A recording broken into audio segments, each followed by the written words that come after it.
एक एक दो दो बात जो भी मैं बोल रहा हूँ ना, इसको एक बार आप ध्यान से समझने की कोशिश करिएगा। आर्टीरियल जो ब्लड होता है, आर्टीरियल ब्लड से लिम्फ का फॉर्मेशन होता है at the level of capillaries, और वापस लिम्फ जो है वो ब्लड का ही पार्ट बन जाता है, लेकिन कहाँ पे? At the point of venule. Venule क्या होते हैं? वेन्यूल मिलकर के वेन बनाते हैं, और वेन जो है वो सुपीरियर और इंफीरियर वेना केवा में अपने वीनस ब्लड को, डीऑक्सीजनेटेड ब्लड को ड्रेन करती है। तो हमेशा याद रखिएगा, लिम्फ का फॉर्मेशन आर्टीरियल ब्लड से होता है, यानी कैपिलरी लेवल पे होता है, और लिम्फ वापस जो है वो ब्लड सर्कुलेशन का पार्ट बनता है at the point of venule. Venule मिलकर के वेन बनाते हैं, और वेन सुपीरियर और इंफीरियर वेना केवा में वीनस ब्लड को ड्रेन कर देती है। तो मैं यहाँ ये बात बता रहा था कि कितना ब्लड में से फ्लूइड जो है, प्लाज्मा फ्लूइड जो है, कितनी मात्रा में बाहर आएगा और कितना वापस से अंदर जाएगा। इन दोनों के लिए स्मॉल पोर्स जो है वो वेन्यूल लेवल पे और कैपिलरीज में प्रेजेंट होते हैं, लेकिन कितना ब्लड बाहर जाए, कितना फ्लूइड बाहर जाएगा और कितना फ्लूइड अंदर आएगा, इसके लिए एल्बुमिन जो लार्ज मॉलिक्यूल्स होते हैं वो मेंटेन करते हैं इस चीज को। यदि बहुत ज्यादा फ्लूइड बाहर जा रहा है, इंट्रासेलुलर से एक्स्ट्रा सेलुलर की तरफ फ्लूइड बहुत ज्यादा बाहर जा रहा है, तो एल्बुमिन के लार्ज पार्टिकल जो है उन सभी स्मॉल पोर्स को बंद कर देते हैं, और कोई भी फ्लूइड जो है वो एक्सचेंज नहीं हो पाता, जिसकी वजह से ऑस्मोटिक प्रेशर को रेगुलेट करने का काम जो है वो एल्बुमिन करती है। आप इसका एक बेसिक एग्जांपल देखिए। जब हम लोग एक्सेसिव वाटर ड्रिंकिंग करते हैं, तो ऐसी कंडीशन में एक्सेसिव फ्लूइड जो है वो ब्लड से बाहर जाता है, तो मोर यूरिन का प्रोडक्शन होता है। लेकिन यदि हमने कम वाटर ड्रिंकिंग किया है, वाटर इनटेक हमारा कम है, हम बहुत टाइम लंबे आवर तक हमने वाटर इनटेक नहीं किया, पानी नहीं पिया, तो ऐसी कंडीशन में ब्लड से एक्सेसिव फ्लूइड जो है वो बाहर नहीं जाएगा, और आपने देखा होगा जब हम पानी बहुत कम पीते हैं तो यूरिन फॉर्मेशन भी बहुत कम होता है। इसका मतलब इसका मतलब जो एल्बुमिन है वो ये निश्चित करती है कि ब्लड के अंदर ऑस्मोटिक प्रेशर जो है वो रेगुलेट रहे। नॉर्मली ब्लड के अंदर इनका जो लेवल होता है वो 3.5 से 5.0 ग्राम पर डेसीलीटर ब्लड होता है। ग्लोबुलिन नेक्स्ट जो है वो है globulin protein. It is the most varied group. There are three main sub groups known as alpha, beta and gamma. Globulin के तीन सब ग्रुप्स होते हैं, अल्फा, बीटा और गामा। अल्फा और बीटा ग्लोबुलिन जो होते हैं, they are capable to transport the iron, lipids and the fat soluble vitamin A, D, E, K. यानी किसी भी, ये जो विटामिन ए, डी, ई, के है, इनको हम फैट सोल्यूबल विटामिन कहते हैं। दो प्रकार के विटामिन होते हैं, वाटर सोल्यूबल और फैट सोल्यूबल। तो जो फैट सोल्यूबल विटामिन है वो ए, डी, ई, के है। इसके साथ में आयरन, लिपिड्स, इन सब को भी ट्रांसपोर्ट करने का काम, ट्रांसपोर्ट का मतलब आप समझ रहे हैं ना, एक जगह से दूसरी जगह लेके जाने का काम जो है वो अल्फा और बीटा ग्लोबुलिन प्रोटीन करती है। लेकिन जो गामा ग्लोबुलिन है, गामा ग्लोबुलिन का काम होता है, they are act as a immunoglobulins in our body. हमारी बॉडी में इम्यूनोग्लोबुलिन्स का काम करती हैं। ये इम्यूनोग्लोबुलिन्स का मतलब ये है कि जब कोई भी एंटीजन, एंटीजन यानी पैथोजन बॉडी में एंटर करता है, तो उसके रेस्पॉन्स में एंटीबॉडीज का जो फॉर्मेशन होता है, दैट इज इम्यूनोग्लोबुलिन्स, और जिसकी वजह से इम्यूनिटी प्रोवाइड होती है। ये जो मेन काम है ये गामा ग्लोबुलिन्स करती है। और दिस गामा ग्लोबुलिन जो है वो formed in the liver, mostly they are formed in the liver. Immunoglobulin लिखा हुआ, plasma protein are produced by the liver, इनका फॉर्मेशन लीवर में होता है। Immunoglobulins are produced by the specialised leucocytes known as plasma cells. Immunoglobulins का formation जो है वो ल्यूकोसाइट में स्पेशल प्लाज्मा सेल्स होती हैं, जिनके द्वारा इनका फॉर्मेशन होता है। टोटल प्लाज्मा प्रोटीन का जो वॉल्यूम है उसका 38% अमाउंट जो है वो ग्लोबुलिन की प्रेजेंस की वजह से होता है। यदि हम इसका बायोकेमिस्ट्री लेवल देखें, क्लिनिकल लेवल यदि हम इसका देखें, तो टोटल जो 38% टोटल प्लाज्मा वॉल्यूम में 1.0 से 1.5 ग्राम पर डेसीलीटर ब्लड की वॉल्यूम की जो अमाउंट है वो ग्लोबुलिन की वजह से होता है ब्लड के अंदर।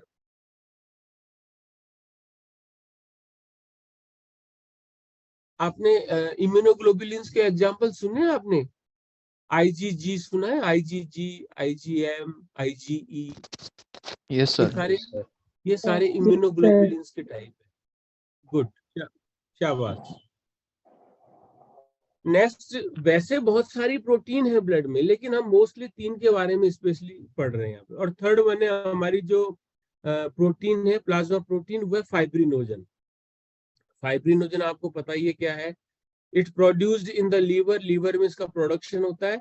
It is needed for the blood clotting, blood के क्लोट के लिए इसकी आवश्यकता पड़ती है, क्योंकि फाइब्रिनोजन ही तो फाइब्रिन में कन्वर्ट होगी।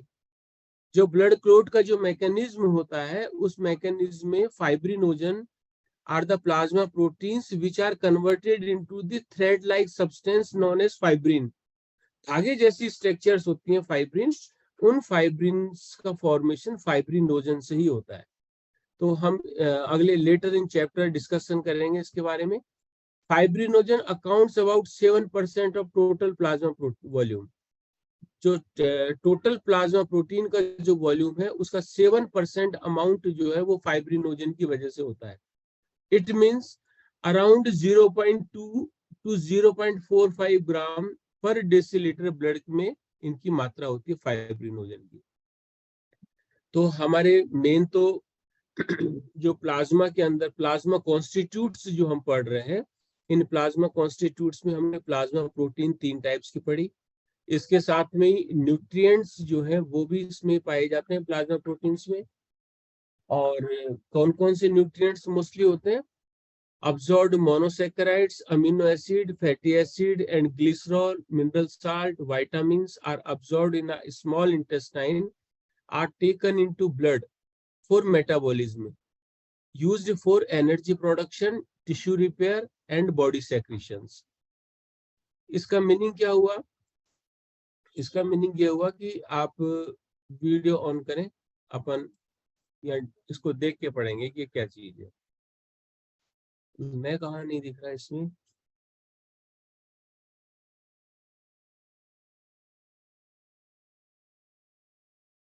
मेरी खुद की फोटो क्यों नहीं आ रही? आ रही।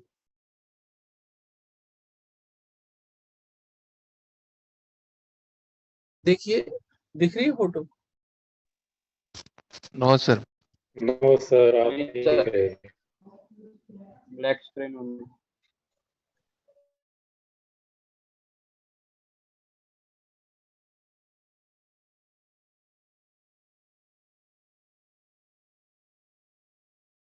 देखिए, अब दिख रहे हो सर आप। देखिए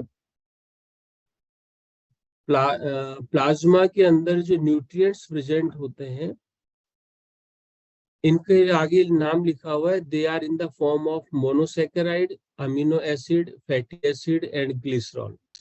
तो यहाँ एंड और फिर आगे लिखा हुआ है, vitamins in small intestine are taken into blood for metabolism, used for energy production, tissue repair and body, जो भी आगे लिखा हुआ है। एक्चुअली में हमारी बॉडी के अंदर एलिमेंट्री केनाल में किसी भी न्यूट्रिएंट्स का अब्जॉर्प्शन जो है वो स्मॉल इंटेस्टाइन में होता है। स्मॉल इंटेस्टाइन में जो विलाई और माइक्रोविलाई प्रेजेंट्स होती हैं, इनके द्वारा कार्बोहाइड्रेट जो है वो मोनोसैकेराइड फॉर्म में, प्रोटीन जो है वो अमीनो एसिड के फॉर्म में, और फैट जो है वो फैटी एसिड और ग्लिसरॉल के रूप में ही अब्जॉर्ब होती है। जिसमें कार्बोहाइड्रेट और अमीनो एसिड तो विलाई और माइक्रोविलाई से अब्जॉर्ब होते हैं, और फैट यानी फैटी एसिड और ग्लिसरॉल जो है वो स्मॉल इंटेस्टाइन में लिम्फ वेसल्स पाई जाती हैं, जिनको हम लैक्टियल्स कहते हैं। इन लैक्टियल्स में फैटी एसिड और ग्लिसरॉल का अब्जॉर्प्शन होता है। अब जब स्मॉल इंटेस्टाइन से इनका अब्जॉर्प्शन हो गया, तो स्मॉल इंटेस्टाइन से जो डीऑक्सीजनेटेड ब्लड बाहर निकलता है, यानी वीनस ब्लड, डीऑक्सीजनेटेड ब्लड को हम वीनस ब्लड भी कहते हैं। वीनस ब्लड क्यों कहते हैं? The blood which flow into the when when के अंदर जो ब्लड फ्लो होता है वो वीनस ब्लड होता है। आर्टीरियल ब्लड किसे कहते हैं? वो ब्लड जो आर्टरी के अंदर फ्लो होता है। तो हमेशा याद रखिएगा, आर्टरी में ऑक्सीजनेटेड ब्लड फ्लो होता है और वेन के अंदर जो है वो डीऑक्सीजनेटेड ब्लड फ्लो होता है। तो स्मॉल इंटेस्टाइन से एक आर्टरी स्मॉल इंटेस्टाइन से एक वेन निकलती है जिसको हम कहते हैं सुपीरियर मिसेंट्रिक वेन। लार्ज इंटेस्टाइन से एक वेन निकलती है जिसे हम कहते हैं इंफीरियर मिसेंट्रिक वेन। स्टोमक से डीऑक्सीजनेटेड ब्लड को लेकर के एक वेन निकलती है जिसे हम कहते हैं लेफ्ट गैस्ट्रिक वेन। पैनक्रियास से वेन निकलती है जिसको हम कहते हैं पैनक्रियाटिक वेन। स्प्लीन से वेन निकलती है जिसे हम कहते हैं स्प्लिनिक वेन। और रेक्टम से जो वेन निकलती है उसको हम कहते हैं रेक्टल वेन। ये वेन आपस में यूनाइट होती है, आपस में मिलती हैं और मिलकर के एक बड़ी वेन बनाती हैं जिस वेन को हम कहते हैं पोर्टल वेन। उस वेन को हम क्या कहते हैं? Portal vein. This portal vein convey deoxygenated blood or venous blood from all over the organ which I have told you recently। अभी जस्ट मैंने जितने भी ऑर्गन आपको बताए हैं उन सभी ऑर्गन से डीऑक्सीजनेटेड ब्लड को लेकर के पोर्टल वेन जो है वो डायरेक्ट लीवर को पहुंचती है।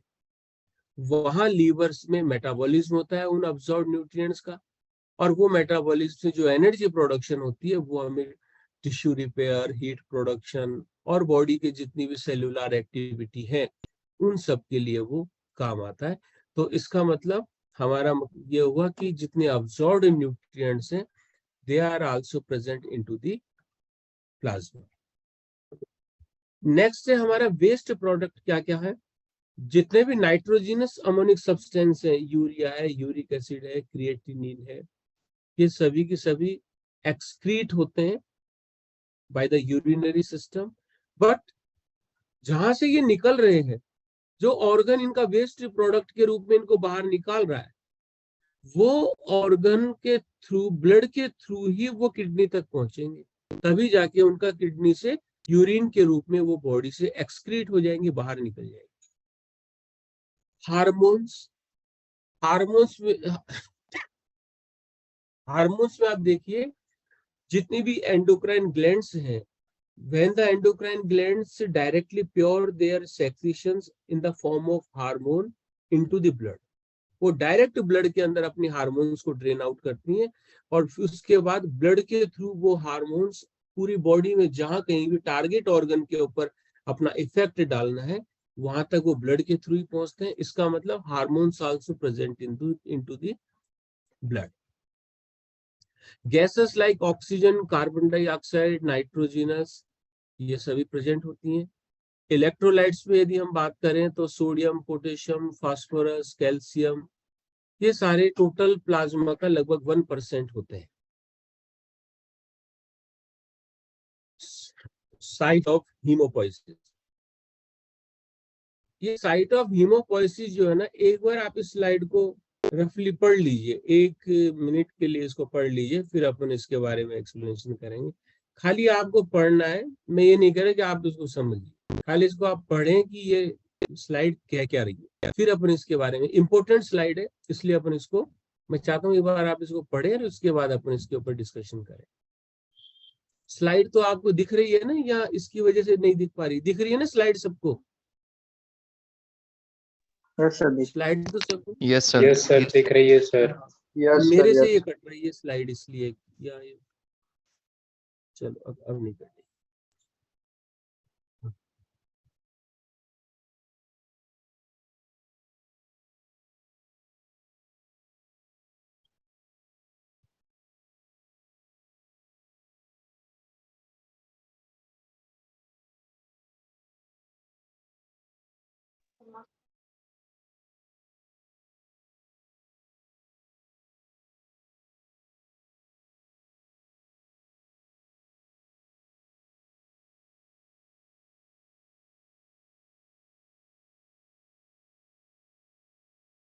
बहुत अच्छी स्लाइड है, बहुत इंटरेस्टिंग इसमें वर्ड है समझने के हिसाब से।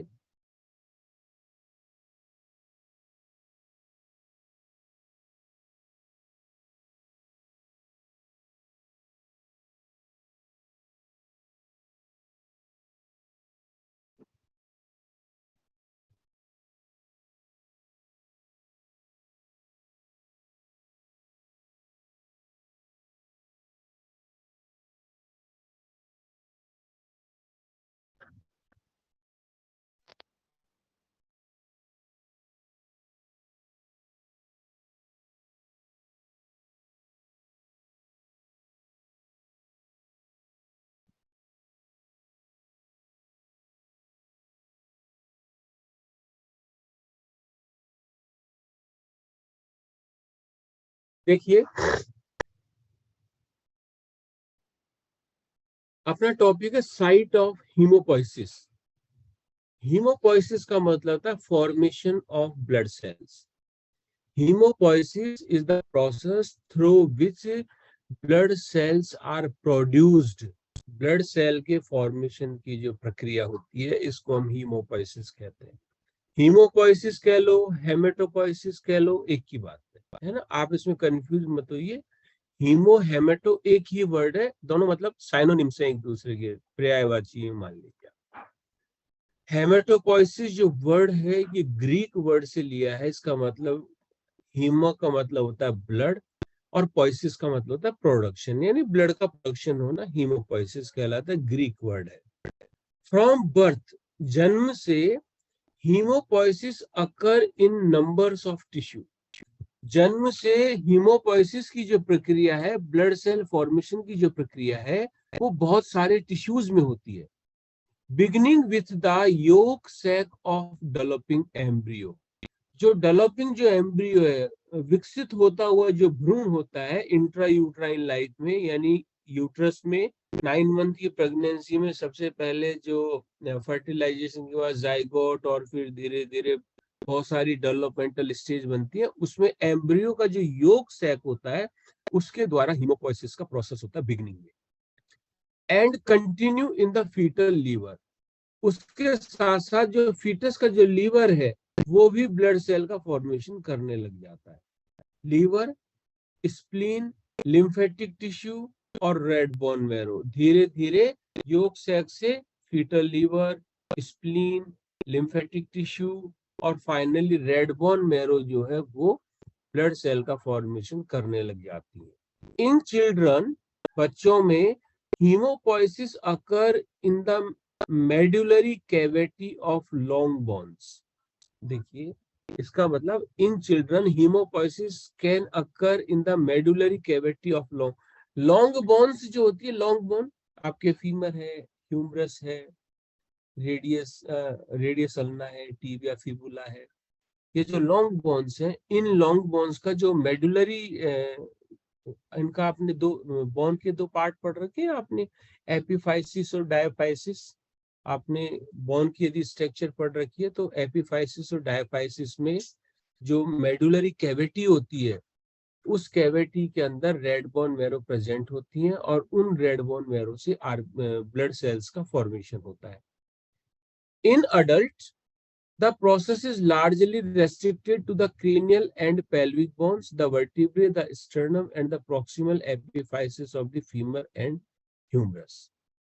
Throughout adulthood, पूरी व्यस्तता की लाइफ में, the liver and spleen maintain their ability to generate cells. Liver और स्प्लीन जो है वो ब्लड सेल को जनरेट करती रहती हैं।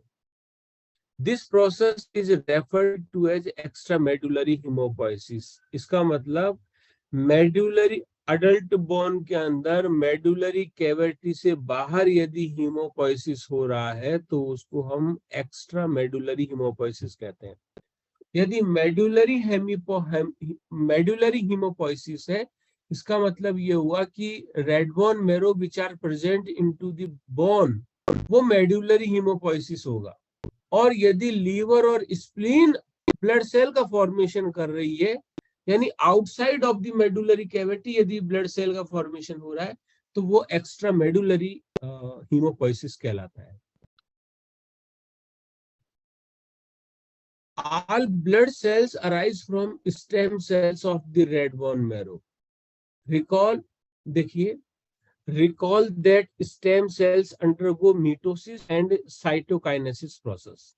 जितने भी ब्लड सेल्स हैं, इन सभी ब्लड सेल्स का फॉर्मेशन प्लूरीपोटेंट, एक वर्ड आप याद रखिएगा। देखिए दो वर्ड मैं आपको ऐसे बताऊंगा। सबसे पहला है टूटीपोटेंट स्टेम सेल, टूटी, TOTI लिखा हुआ है इसमें एक जगह, totipotent stem cells, pluripotent stem cells. इन दोनों सेल्स में क्या फर्क होता है ये मुझे आपको समझाना है, मुझे आपको बताना है। 1 मिनट के अंदर ये टॉपिक, ये टाइम खत्म हो जाएगा, तो जस्ट आप तुरंत ज्वाइन करें उसको ना, दूसरा जो लिंक दिया हुआ है उसको फटाफट से ज्वाइन करें।